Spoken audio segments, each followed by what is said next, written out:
Yeah. So just remember the mothering energy is I don't trust him to get it done himself. And I'm not willing to let him make a mistake for his higher good. And the lover energy is I trust him and he might make a mistake, but I actually know it's going to help him to be a better man. That is the lover energy.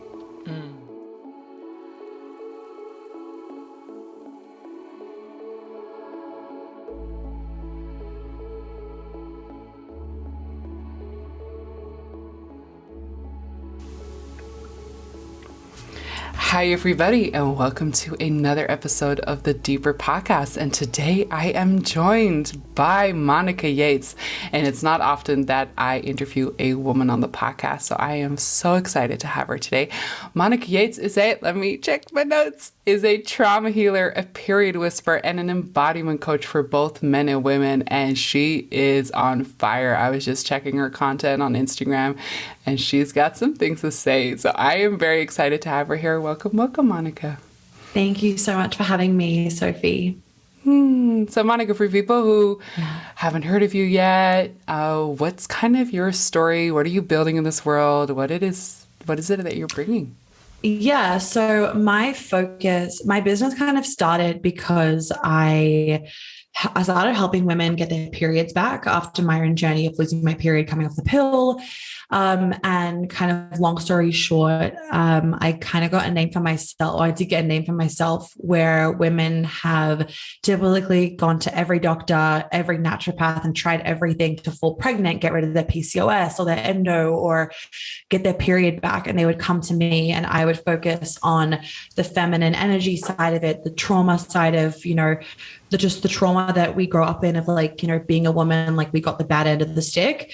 And then women's periods would just magically come back, women falling pregnant, PCOS gone, endo gone. And I can't really describe it other than there is so much power in healing your trauma, and our body does keep a record, and our body does remember trauma, and it does affect our physical health. And a lot of people can be really aware of their physical health, but they aren't aware of their energetic, mental, spiritual, emotional health. So that's kind of how I got into everything. And one thing led to another, and I'm just obsessed with trauma. Like, give me the deepest, darkest, most yucky, ugly stuff, and I just love it. So I really love helping my clients heal from all their trauma, and not in like a talk therapy kind of counseling, journaling way, but rather of getting to the root and making sure that they're no longer triggered by things. And it's not like they have to work at, breathing techniques so they're not anxious in certain scenarios. It's like the actual issue is just gone from their life. It feels kind of magical. So that's what I do a lot of. And then I'm really passionate, more on my activist side. I'm really passionate about helping women to understand men and just stopping this pandemic of emasculating men, shaming men. We are bombarded by the media telling us and telling men that basically they should be more like women, and that masculinity is bad and it's dangerous and it's wrong. And when you truly understand biology and masculine and feminine, it's like, no, we actually need these men to be more masculine to create a safer society and environment for women to feel safe, and for us all to feel safe and held and supported and loved. So that is me in a nutshell. This is so beautiful. I'm curious what you feel is like the biggest pain that the feminine has, or that what you've noticed the women that you work with have towards men. Such a good question. Oh my God, I just could go on this forever, because it's also really heartbreaking. It's heartbreaking for the men in our lives, because if you understand men, it's like they just so deeply want to love us. They cherish us. They adore us. They think that we are just God's greatest gifts. And every man, besides bad men, but as bad people, just full stop.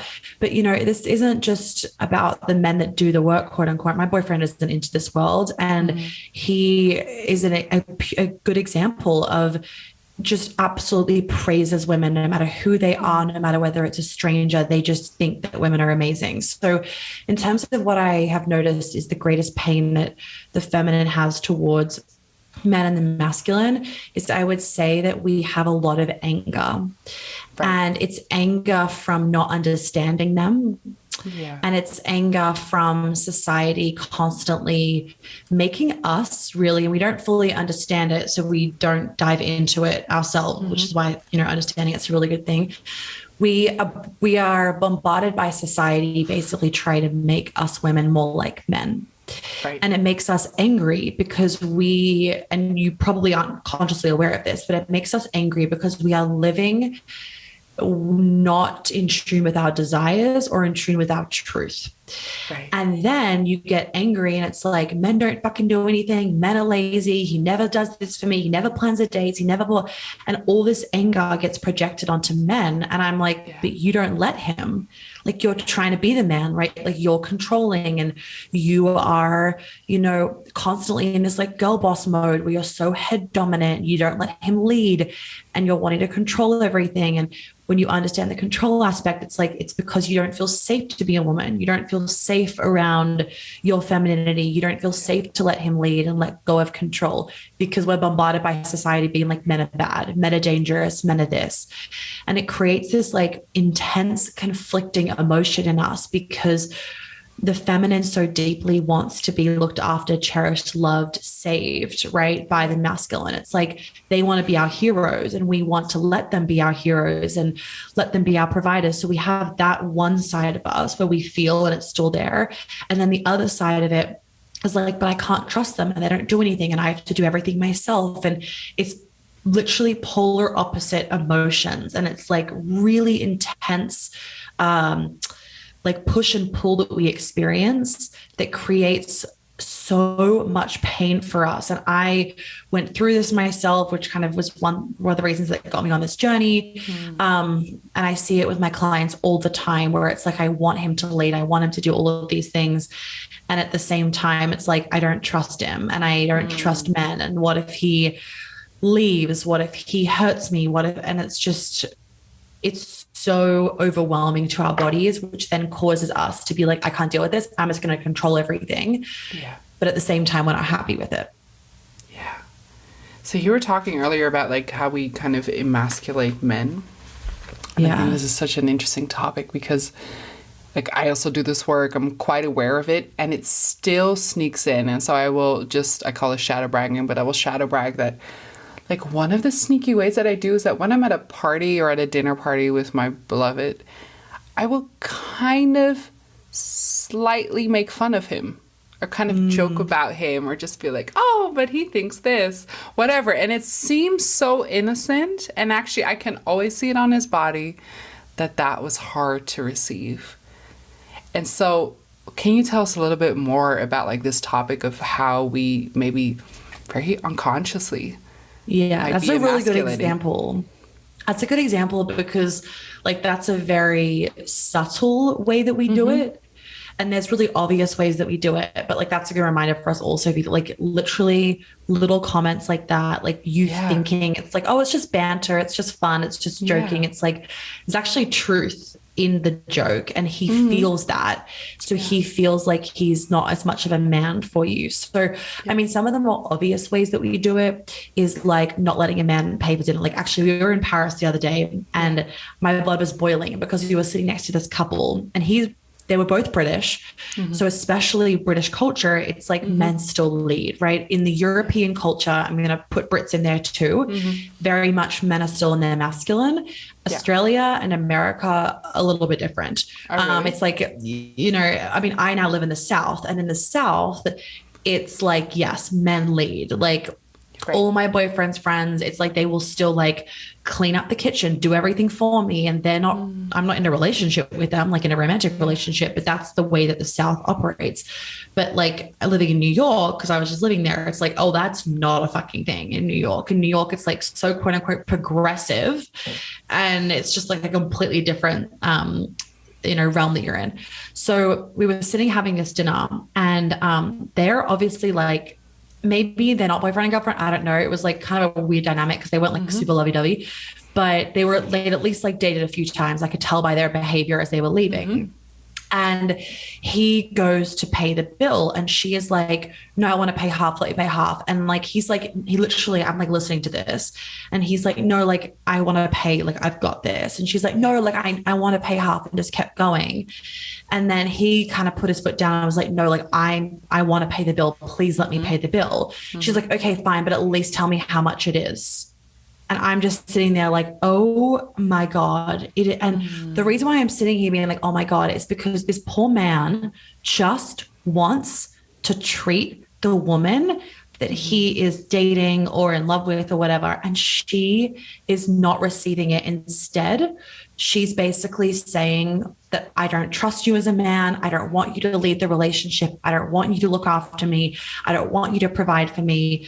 And the reason why it's heartbreaking is that is the essence of him as a man. Like him as a man in a relationship is to provide, protect, adore, cherish, love, lead, X, Y, and Z. So if you take that away from a man, there's nothing left for him in a relationship. So then we have these weepy feminine men that women then complain about. And I'm like, well, who made him like that? Like you actually were the one that made him like that, because a man and a boy's natural instinct and desire and his biology based on his hormonal profile is to lead, direct, provide, protect. So it's not like he's being, you know, pressured by society to lead, provide, and protect. No, that's his natural core desire, separate to what the media says. So that's one example, right? Where it's like you are not letting him pay for dinner. And then especially when you keep going on about it and then asking him what the price of the bill was so that you know half of it. Another example is like not letting him hold open the door, like common example, like common way women do it. It's like, I can hold it open myself. I'm strong enough to hold open my own door, or not even letting him hold open the door, like you grabbing the door first. It's like, I do not open a door. I make jokes about it now. But it's like, I don't carry my own bags. I just buy the bags. I don't open my own door. And it's not because like, it's not entitlement. It's not any of that. It's actually you allowing a man to do what makes him happy. And there's a really great quote. I don't know who says it. And the quote goes something like, I'm not, a man is saying this, I don't hold open a door for a woman because you're not capable of holding it open yourself. I hold open a door for a woman because I'm a man. And it's like, that just hits deep, right? It's like, we make it about us. We make men being men about us. Like, oh, he's doing X, Y, and Z. It's like, no, he's just holding open the fucking door because he is a man and that's what good men do. And when you understand like chivalry, like the true chivalry, chivalry is not what some people think. Like some people think, I read some articles on it and I'm just like, oh my God. Some people think chivalry is like a way for a man to get into a woman's pants. No, true chivalry is actually a way that a man cherishes a woman and goes, and it's the energy of it for a man is, I value you so much. I value you so much that I want your life to be easier. I'm like, that's a fucking vibe. But we women make it into something that it's not into because we feel so insecure in our own feminine energy. I mean, other ways that we emasculate is making jokes, making fun of, ripping him down. Why, like the common thing, like, why don't you want to take the dishwasher? Why don't you do this? Why do you never listen? Like all of those things. It's basically, you aren't a good enough man. A really little one that a lot of women do is like when he's making dinner, it's like, you haven't chopped this right. You haven't cooked this right. Like, don't do this. You fuck this up. And he's like, I'm just trying to cook dinner. Like, I'm just trying to provide for you, right? Whether it's energetically provide or monetarily, he's just trying to provide for you. So when you rip that away from him, he's like, what's my purpose here? And that's been a really big problem. And I'm sure you're aware of this too, Sophie. It's like, that's been a really big problem for men where they don't know their purpose anymore in society. Because women can, we can do it all ourselves. We can have our own orgasms, buy our own houses, make our own babies, like have our own jobs. Like, we don't need you anymore. And a man actually needs to feel needed. Like, it's, in the personal development world, it's wrong for someone to feel needed, quote unquote. But that's what a man feels like. Like, that's his purpose. His purpose is to feel needed by us. So when we take all of that, when we take those gifts away from him, it strips him of his masculine dignity. And something just for everyone to anchor into is, you being in your feminine and letting him lead is a gift to him. You letting him hold open the door is a gift in his eyes. You letting him drive the car, buy you dinner, take you out, pick your dress, plan a date, that is a gift to him. He feels so happy that he is able to do that for you. And it's unfortunate because a lot of women do want this. Yeah. And past relationships have caused men to feel unsafe in leading and being a man.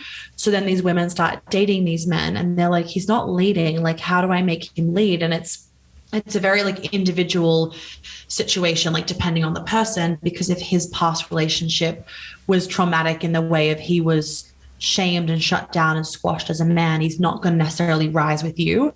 So it really can be your responsibility to initiate that safety where like you're allowed to rise, you're allowed to lead, you're allowed to do all of those things, especially if you are like a powerful woman or if you're in business and X, Y, and Z.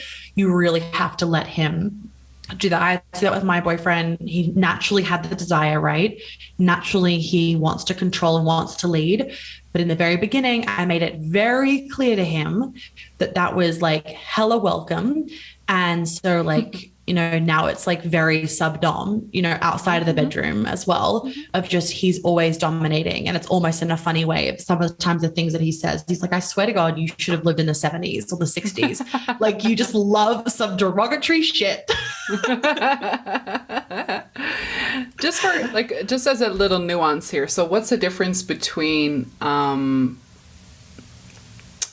want to get to what the difference is between entitlement and like inviting your man to lead you, to be there for you, to hold the door open, to pay the bill. Because I've seen in clients and then also in friends, to be really honest, and maybe also a little bit in myself, there is a shadow side to this where it becomes a demand rather than I'd love for you to lead me. So can you share a little bit about that? Yes. I mean, it depends where the energy is coming from. If it's coming from your heart, this makes me happy.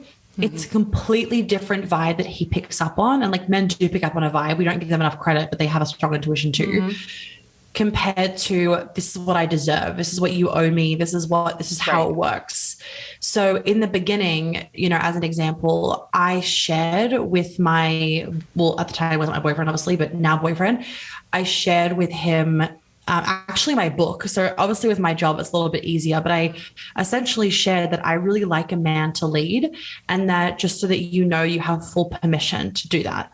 He was able to pick up on what I meant pretty quickly. And then each little scenario, he would like test the waters of like, can I do this? And then I wouldn't push back and I would be like, please go for it. And so over time he learned. So you can't expect a man to go from 0 to 100, especially if either in your current relationship, you've been the one leading everything. It's going to take time for that polarity to swap back. Or if the man that you are dating has come from a background where he was really shamed in his masculinity, it's going to take time. And that's why it's really important that when he's trying to lead a situation, as little as paying for a coffee, let him do it. Because in your mind, you might go, it doesn't fucking matter. It's $4. I'll pay for the coffee. It's not about the money. It's about the fact that you haven't let him like do that gesture, for example, or holding open the door or whatever it is. Then when it comes to like the entitlement kind of being sassy and being cheeky side of it, again, the way that you do it is different. So, what's an example? Sometimes if my boyfriend is like off in his mind somewhere and he hasn't remembered to grab the door, if I'm a little bit in front of him, to grab the door over my shoulder, I will just stand there next to the door and just give him this cheeky smile. And like, he knows straight away what I'm doing. And I didn't say anything in the beginning. That's what I would literally do. I just wouldn't open the door. And then if he didn't say something about it, I'd be like, did you notice what I just did? And I would do it. I would say it in a cheeky way. He's like, yes, I noticed. Sorry, I forgot. And I'm like, it's okay. And then we just keep going on with our day versus him not reaching over fast enough and you being like, are you going to open the door for me? Right. Completely different. It's like you've actually shamed him in that moment for not being enough of a man. Yeah. So the way that you say everything is completely different. And you have to remember the masculine loves that cheeky, playful, flirty side to the feminine. So you can be cheeky, flirty, and playful with the way that you do it. Like, let's say you're traveling and there's lots of suitcases like coming around the little roundabout thingy when the suitcases get off. You can just be like, I'll mind the bags, you can get the suitcases. And the way that you say it is cheeky of like, I'm going to let you pick up the heavy things because I do not pick up heavy bags.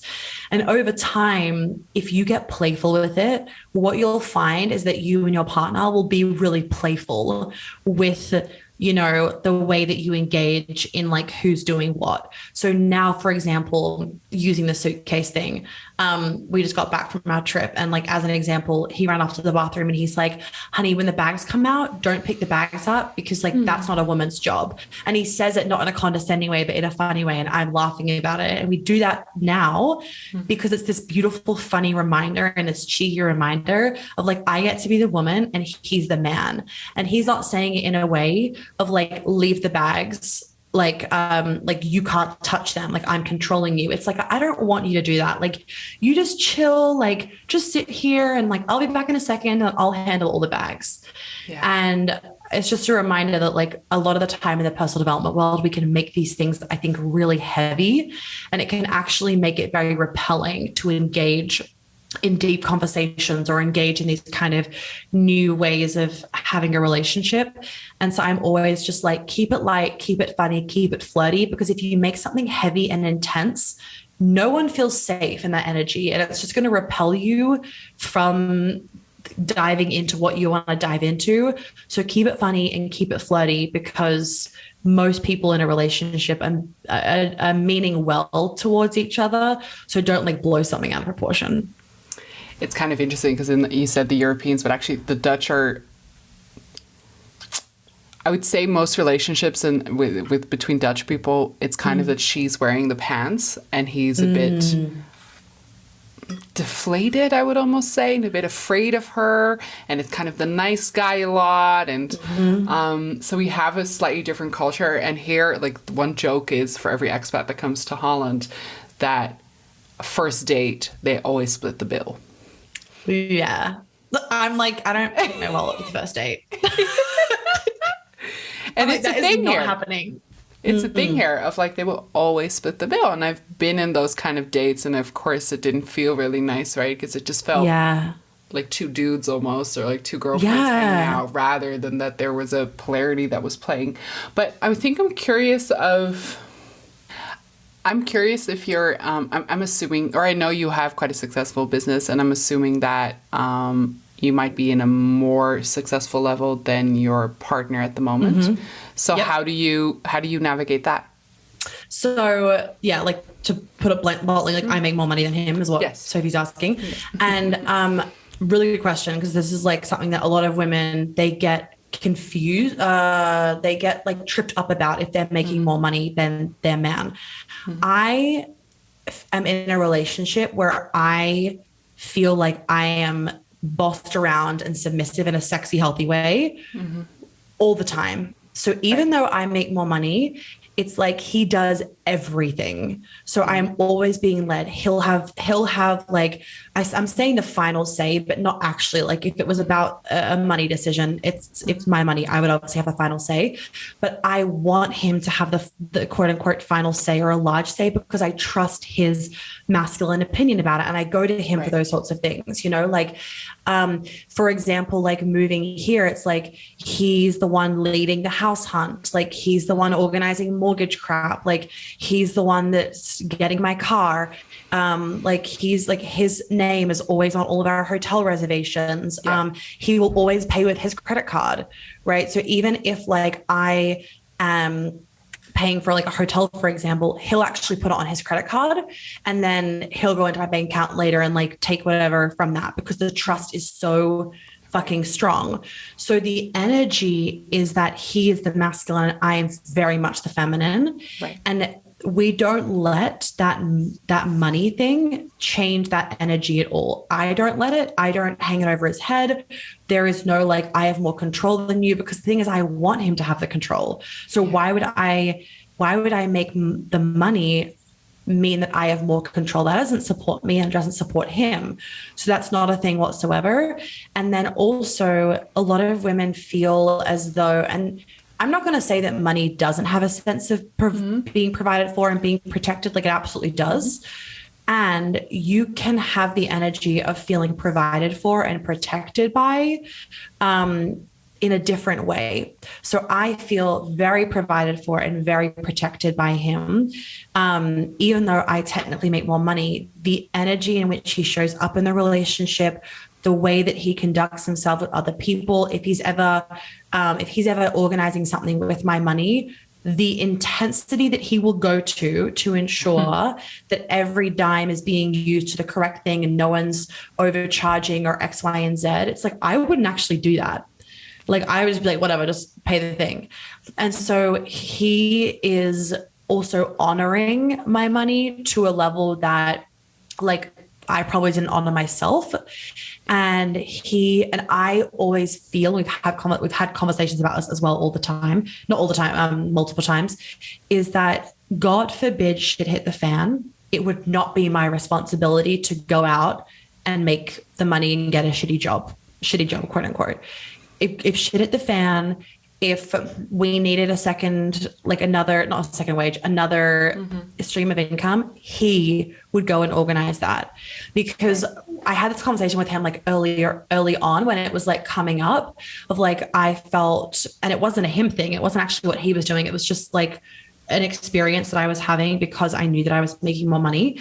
I was feeling like, what if shit hit the fan? Like, I don't want it to be my responsibility. I don't want to feel like if I, am struggling for 3 months or something, that, oh my God, I have to make the money. And when I brought that to him, it was an amazing conversation where, like, in an essence, it was like, you never, ever have that pressure on you.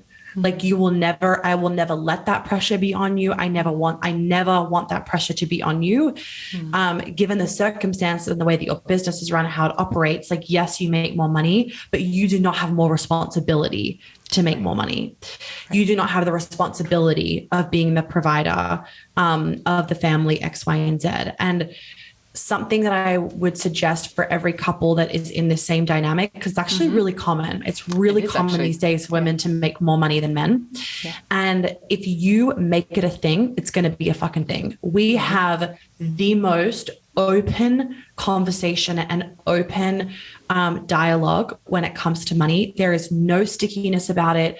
There is no like, sometimes I feel like, oh, I don't want to say this to him. I don't want him to feel like weird about it. And he can sense it. So he'll be like, fucking say it. So I'll say it and he won't make it mean anything. We'll have a great conversation about it. 10 seconds later, it's not a fucking thing.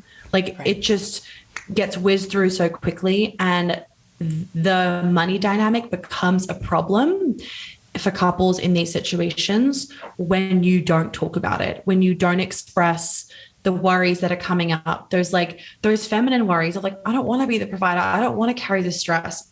I guarantee you, he doesn't want that for you either, but he doesn't know that you're feeling that. Because in his mind, he's like, yeah, she doesn't fucking have that responsibility, but you don't know that because it hasn't been said. So open dialogue is fucking everything with this thing, and remembering that there are so many other ways that he can provide and protect. And it's really important for you to know the ways that you feel provided and protected for outside of money. So I knew the things that I needed to feel provided and protected for. I communicated that with him and he goes above and beyond in those areas. So I never feel otherwise. Yeah. I want to make sure we cover this topic because I feel like you've got some cool stuff on this.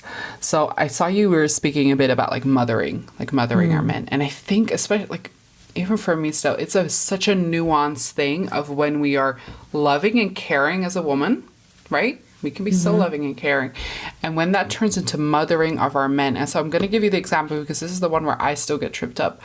Yeah. Let's say my man's got the man flu, right? And we know the man flu. The man flu is terrible. And he's just a sad heap, he's a mess. Yeah.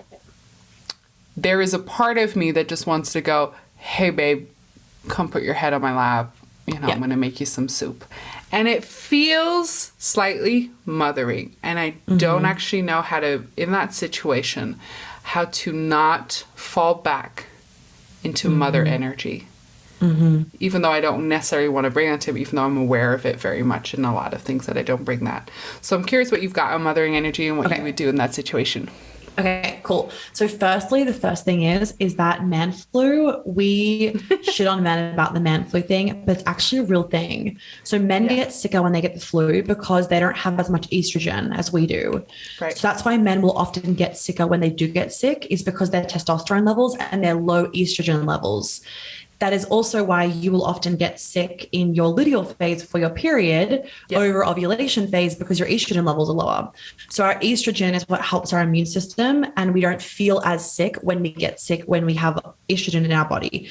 So just like first thing is try and just eliminate saying to him the man flu, and even saying to yourself, because immediately it has this energy like he's pathetic as well, which can then affect obviously the way that you engage.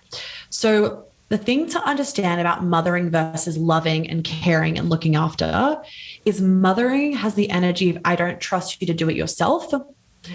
Loving energy is, I know you're going to do it yourself, but I just want to look after you. Right. So with the example of like him being sick and the soup, you making him soup to look after him is not a mothering energy. That is a caring energy, right? You booking him a doctor's appointment is a mothering energy, because unless he's said to you, babe, I need to go to the doctor, can you please book a doctor's appointment? Then book the doctor's appointment.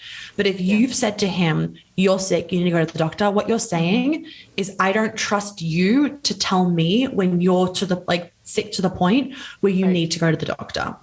Right. So, I've said to my boyfriend before, he got really bad food poisoning actually when we were traveling, and it was getting really bad, and he wasn't drinking and he was kept throwing up. So I said to him, I said, babe, I'm getting worried. Do I need to phone the doctor? Like, I can phone the doctor and he can be here soon. Like, I'm worried about you. And that was different. That was, I'm worried about you, but it's, you need to tell me. And he would be like, no, I'm fine. Don't phone the doctor. I will tell you if I get to a point where you phone the doctor. That's lover energy. It's not mothering energy. Mothering energy would be, he's sick, let me phone the doctor, instead of trusting his word. Obviously different story if he's like fucking passed out from the ambulance, right? That's a completely different situation. But another thing is like clients will say to me, I've reminded him that he needs to like fill out a tax form or whatever. And like, he hasn't done it yet. So like, do I keep telling him and like nagging him? It's like, no, he needs to learn from his mistakes. Do little boys learn if their mother hand feeds them everything? No, he has to learn from his mistake of getting an overdue bill or paying a late fee or getting in trouble. That will make him learn. You spoon feeding him won't make him learn, because the next time he has to do his taxes, guess what? He didn't learn a lesson. So he's going to do the exact same thing again. So if you want your man to actually be more of a man, you have to let him make mistakes. And it is hard. And I get it because I've witnessed it, where it's like, what's about to happen, right? We're fucking women. We're intuitive as hell. We see things sometimes before they happen. And it's like, I will know what's about to happen and it will make my fucking blood boil, but I will keep my mouth shut. Because if I open my mouth, he then, and he said it to me before when I've done it before, of like, I feel like you don't trust me right now to execute on this. So like, I've tested it in like different situations. Sometimes I use him as a bit of a like testing thing for my clients, lol. I've tested it. And even in those situations where you're like, shit's about to hit the fan, I need to tell him this. You have to let him learn as a man. Now, there are times when you can maybe like test the waters, and he might bite back at you and be like, what the fuck? And you can then explain to him, babe, I need you to know the reason why I did that was because I was feeling X, Y, and Z. What should I have done in that situation instead? And I've done this, and he's told me what to do. So for example, if we were running late for something, he doesn't want me to like nag him with the time, because it's like, I don't trust him to be ready on time to then leave on time. So I asked him like, what do I need to do instead? And he was like, just say to me, hey babe, time check, just so you know, it's this time. The way that you say it, and it's like this unattached, like little time check, just so you know, it's this time, see you soon, or whatever, is completely different to being like, babe, we have to leave in 10 minutes. Where the hell are you? You're not ready yet. It's like you're not trusting him to be ready in time. Yeah. So just remember, the mothering energy is I don't trust him to get it done himself. Mm-hmm. And I'm not willing to let him make a mistake for his higher good. And the lover energy is I trust him and he might make a mistake, but I actually know it's going to help him to be a better man. Yeah. That is the lover energy. I love this. I love the nuance you're bringing here. What if he, what if, I don't know, you agreed that he would take out the trash on Wednesday and he doesn't? Mm-hmm. Okay. I love this because I feel your invitation. I can feel the nuance in there. It's really cool. But there are situations where it is getting to that point that you're like, damn it, dude, you told me you were going to take out the trash on Wednesday. Where are you? Okay.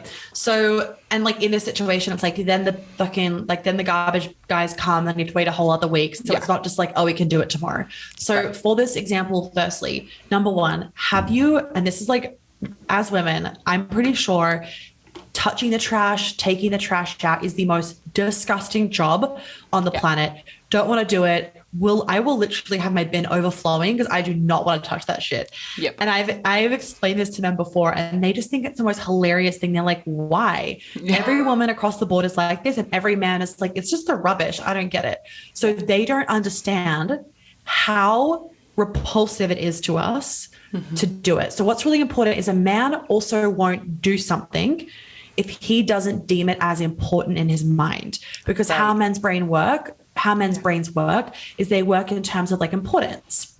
So if something else is deemed more important in his mind on that day, he sent his resources towards that thing and away from the rubbish because like it's not as important. So if you can do it at home or whatever, because he doesn't realize the importance of it to you. Mm-hmm. So when you then explain to him how repulsive the trash is and that it's really important to you, he then in his brain goes, oh, it's an important task. I'm going to keep it up higher on my list because she's explained to me how disgusting it is for her and how much she loves it.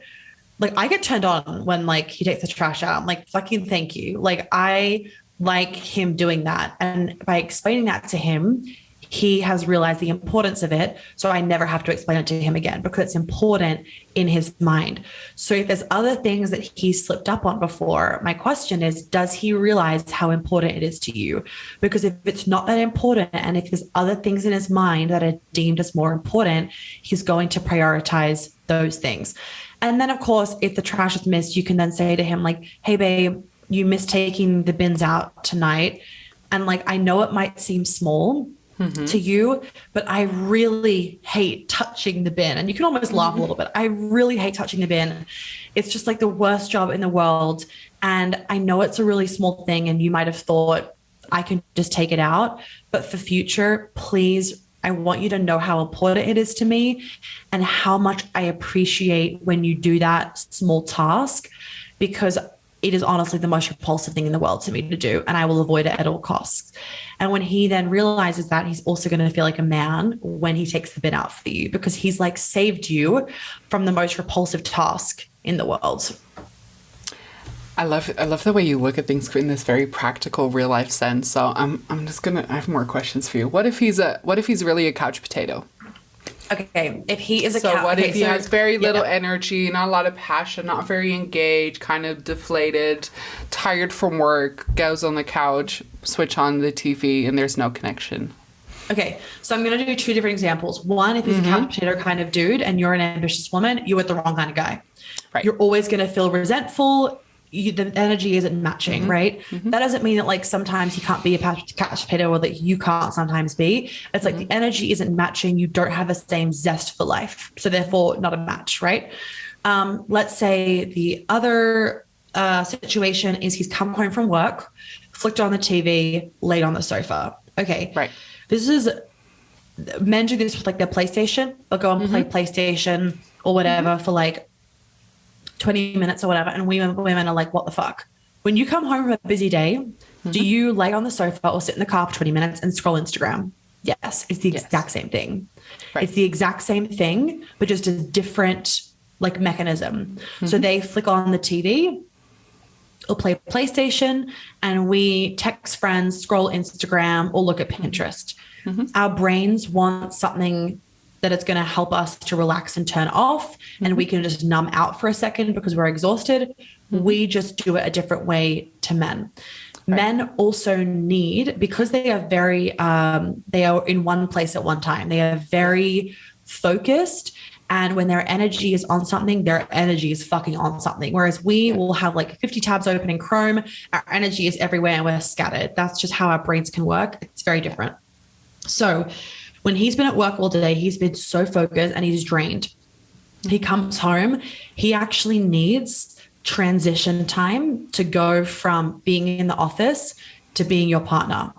Yeah. If you bombard him when he walks in the door, the opposite of what you want is going to happen. So you want connection. He is going to feel smothered and like he can't have him time, which actually makes him feel more disconnected and repelled from you. Yeah. And try this at home. If you say to him when he comes home, like, quick kiss, and it's like, okay, go do you. I'll be down here when you want me. He's going to be like, wait, what? And then he'll take about 5 minutes of his time, because the sheer fact that you have allowed him to have his time means that he doesn't need as much of it, because he feels supported as a man to go do man things. Right. So then he is going to then do more for you, because he kind of loves you more in that moment. He feels more supported by you. Therefore, he wants to then support you more in return. So if he comes home and doesn't have that transition time, I don't think that's a good thing. I don't like that. I'm always like, have transition time, go do you, because I'm going to get a better man as a result of that. Versus if you come in and then we all of a sudden are just together, it's like, you need you time. You need to decompress. I don't want to be a part of that. You go do you, I'll finish up some work or do some. And what if this is just kind of generally what's happening in his life? So what if he's just not excited about things or not really showing up for anything, and he's just kind of this like blah energy, which I hear very often from like relationships that like, I want him to lead me, but he's blah. Yeah. He doesn't have a sense of purpose. Either his job is not giving him a sense of purpose. Something is making him really unhappy in his life. And I'm obviously like, let's preface, like, if this is going on for like a week, give him a break. If it's going on for 3+ months, that's where it's like, okay, so like if someone's died, like just chill out for a second. But if it's like 3+ months or even 2+ months and it's very out of character for him, he generally speaking won't feel like he has a sense of purpose. And what I want you to understand is like, even if work is shit, if his purpose is to provide for you, there's purpose. Even if he doesn't love his job, if he feels like he goes to work to provide for you and that you give him a sense of purpose, he will have a sense of purpose. But if you come home and emasculate him and you don't let him lead, where the fuck's his sense of purpose? He goes to a job that he hates and then comes home and doesn't even feel like he's gone to the job to provide for you. So it's like really important to understand that a man does get a sense of purpose from his relationship with you. So it's really important that you support him in being a man in your relationship, because with a man without purpose is a man that you don't want to be with. Right. He's lazy. There's no direction. There's no discernment. He's a doormat, right? He does not have purpose. He's feminine. He needs to have purpose. Yeah. So just like we talked about the smothering versus like mothering versus like the lover and trusting your man that he's got himself. On the masculine side, what's the difference between provider and caretaker? As in a man that's being a provider versus a man that's being a caretaker? Yeah. Like because a man that's being a stay-at-home dad? No, I've seen the shadow side of this where we're so used to the masculine like taking care of us and leading us and being there for us that becomes the default, and that becomes a little bit like he's always the person to take care of you. He's always the person, I don't know, to take out the trash. He's always the person to do the dishes. And there is I've seen it turn into the nice guy, for instance, right? The man almost becomes the caretaker, even though he's doing the exact same thing that we're talking about. So what's provider versus like I'm almost like fathering you? Okay, so let me know if this answers your question. If you how would okay, so if you are letting him take care of you all the time, where you're never kind of making him almost chase you to take care of you, that's where it becomes like complacent. Right. So it's really important to understand that, like, a man, even that when you're in a solid relationship, like you can be married for 10 years, right? He needs to always feel like he's chasing you. And you are the one, especially when you're in a committed relationship, you are the one that has to allow for that situation to occur. So, for example, like, you know, if you had an upset tummy one day and you went straight to him, you haven't let him chase you to look after you. Instead, if you had a sore tummy and you, I don't know, like fucking phoned your naturopath, or like you took yourself to bed and made a cup of tea, and then he came home and was like, why didn't you tell me? Like, I'll make you tea, blah, blah, blah. He's chasing you to look after you. Right. So, and there's obviously like, it's not every time that you want to do that, but it's just being mindful of like, throughout this week, have I given him the opportunity to like chase me a little bit? So like, am I, you know, giving into all of his moods, for example? You know, am I, you know, smothering him with love when he's having a mood, or am I like, all right, you have your mood and like, I'm going to go work? Because then when he gets out of his mood, he's going to then come and chase you because he knows that he's been in a mood, and that chasing makes him feel like a man. It's not about playing a game. It's about understanding how men work. And men work by feeling like they have won something. So if you never give him the opportunity to win you on a weekly basis, you're going to lose the polarity. Right? Like I even said to my boyfriend last night, I was like, babe, I am committed for the rest of our lives to like, I will always make sure that I am like looking sexy, feeling sexy, like putting effort into that part of the relationship. And he was like, yeah, of course. I'm like, I'm always going to be fucking chasing you. Right. And it was just like, it's just a given based on how we, you know, have our dynamic. But that dynamic is made up from the reality that we are both like, we have boundaries. We don't give in to each other's shit all the time. So we're always like wanting each other. We don't let ourselves become complacent because we're like committed to that as two people of like, I don't give in to his shit. He doesn't give in to mine. And it creates really strong polarity all the time, which is a really good thing. So when it comes to the fathering and the caretaker, of like, if he's always looking after you, you're actually going to end up fucking hating it, right? Because there's never any room for you wanting him to look after you. And this is where sometimes men can slip up, where it's like, if you don't leave room for her to also want you, she doesn't know that she wants you. So she ends up feeling smothered as well. Like that little bit of space, that little bit of chasing, that bit of desire and tension is a really, really good thing to keep the polarity strong. Yeah. One final question for you. So I think people listening to this will very much feel what you're talking about, and it's quite strong what you're talking about, right? So I think it's important to mention when this becomes douchey. So for instance, I can totally feel like, oh, I love that you're like, I love that I get to chase you, and I love that you're dressing up for me. Like that energy, I can feel that, but I can also feel the shadow in that, right? So when is this a beautiful polarity dance, and when is this a douchey guy? Because I think what most women will have when they're listening to this, I think they'll feel their hunger for it a little bit, but they'll also be scared to give in, because then a douchey guy could just have his way with me. Okay, this is so good. So the missing piece for that would be like your own boundaries. Right. So like I am going to give you an example and kind of put it bluntly. I'm in like a relationship where I'm the submissive one, right? And I also have fucking strong boundaries. Like I love talking about boundaries. I am like the fucking queen of it. I'm all about it. And like no one can fucking cross me. Yeah. So the submissiveness and the feminine energy piece is a choice. Like I choose to be in that, but I also would not let someone like take advantage of me. I wouldn't let like him get away with shitty behavior, like none of that kind of stuff. So the missing piece for a lot of women is they listen to all of this. So I'm really glad you asked this question. They listen to all of this, they read all the books, they blah, blah, blah. And the feeling of unsafety around it comes from them not embodying and having their own sense of boundaries. They feel like they could be taken advantage. They could be walked all over. How do I say no? It's like, though, if those things are coming up, or like, what if I don't want that? You don't have to want that. This is just like examples of what we're bringing to the table. You have to honor your own boundaries, your own desires, and what you want.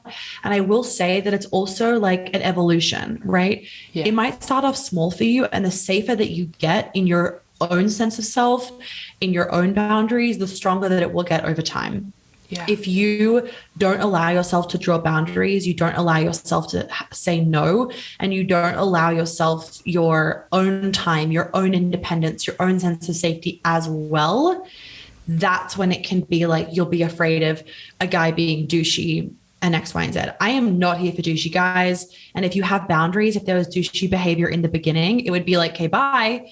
That would be a strong woman, right? And when I'm talking about submissiveness, sometimes a phrase that I use, and this is like trademark, so no one can take it, is empoweredly submissive. Like I am choosing to be submissive in a empowered way. And if you understand like subdom and even like BDSM and just any kind of relationship and sexual dynamic outside of the bedroom and in the bedroom where the woman is the submissive one, you have to be so fucking confident in yourself to actually be that submissive. Like that level of submissiveness, of fully letting go, requires a very intense level of self-trust, boundaries, and confidence. So true submissiveness comes from women that are actually really, really confident and secure in themselves. So if you are feeling very triggered by this conversation, just pin the conversation and instead focus on healing your insecurities and your confidence and your self-trust. Because when you trust yourself, you'll then be able to get into this dynamic. And a lot of women that are in those controlling dynamics where they're controlling, so they're in the masculine, they don't have the self-trust to let go. They don't trust themselves. They don't feel like if shit hit the fan, they'd have themselves. They don't even feel like they can protect themselves or provide for themselves. So it's really important that you anchor into that first and you feel that, because then you'll be able to let go and pass that responsibility onto somebody else. I love this. I love this. The way I always look at subdom or subdom-ish relationships is that the main thing is that it's intentional. Correct. And it's not a given. So you both know what's happening. You both know the energy you're putting out, and it doesn't have to be like that. So if you, I don't know, if he doesn't want to open the door for you today because he's just having a grumpy, shitty day, it's okay. You are still connected. You are still together. Agree. You are still loving. And this is a play. This is an exploration rather than this is how we have to be. And if you're not that, then things are wrong. And so that is such a good point, Sophie. It's like if one day he's having a shit day and forgets to open the door, it's like, don't beat him up about it. He's fucking human after all. You know, I love that of like, yes, it's so intentional. It's a choice. And like, and also I would say like, depending on the situation that you're in at that given time is going to influence the level of quote unquote subdom that you guys are engaging with in that moment. Like our environments and other factors are going to influence that. So I love that. Yeah. And the last example that I'll give is that I'm definitely not as strong in this as you are, but me and my boyfriend will often play with me just calling him yes, sir. Oh, right? Oh, and it's not he's a serious... daddy. I don't say his name. It's daddy. He says daddy to himself now. Like, it is not like, I'm like, wait, what's his name? Yes, sir. Yes, master. It's fun. Like he loves it. I love it. It's cheeky, right? And the other thing I'll play with is just like literally asking him for little pieces of permission. All the time. It's so sexy. And it's not that he has to give me permission. It's not that I can't do these things without him, but it's just that little moment of, it's we fun. Can go out for coffee now? Yes. Right? It's just kind of actively surrendering your things to him. And it's not a given, but it's an invitation to play. Correct. And it's playful and it is fun. And he loves it just as much as you do. Like, you coming up to him being like, is it okay if I go out with the girls go out with the girls for coffee, he's going to be like, fuck yeah, it is. And like that whole situation has turned into like a turn on versus I'm going out for coffee with the girls, babe, bye. It's like, okay, that's kind of boring, but you can make it really fun in that moment for both you and him. I love that. Yes. Yeah. Amazing. And we Thank do that. you so much for this conversation. For both parties. Yes. It is. Thank you so much for this beautiful conversation, Monica. This was so cool. If people want to learn more about you, where can they find you?